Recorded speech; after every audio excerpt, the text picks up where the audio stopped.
المشتبه فيه ممكن يحمل الجنسية الأمريكية؟ There was one individual inside of Yemen who was one of the senior leaders of Al-Qaeda in the Arabian Peninsula. His name was Anwar al-Awlaki, who was a U.S. citizen. In fact, he was born in the United States. He was born in New Mexico. He was a preacher.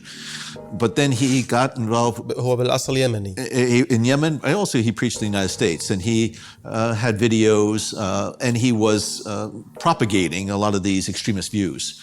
But he was actively involved in pulling together some of these operations that were designed to carry out attacks against the United States. In fact, there was an individual by the name of Abdul Muttalib who was on a plane going into the United States, to Detroit, that he had explosives wired in his pants that he tried to detonate as it was starting to land. And Awlaki was involved in that operation. So we knew that Awlaki was an Al-Qaeda member. We knew that he was actively involved in plotting these terrorist attacks against the United States.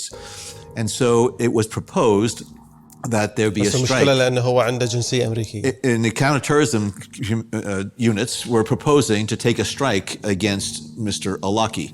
So brought the information to me, brought it to President Obama.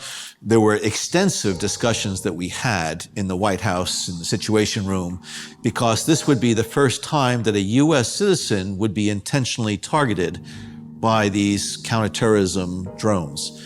And it was decided, and the Department of Justice said to the White House and said to President Obama that he had the authority as the commander-in-chief to strike a member of Al-Qaeda, even if that individual was a U.S. citizen.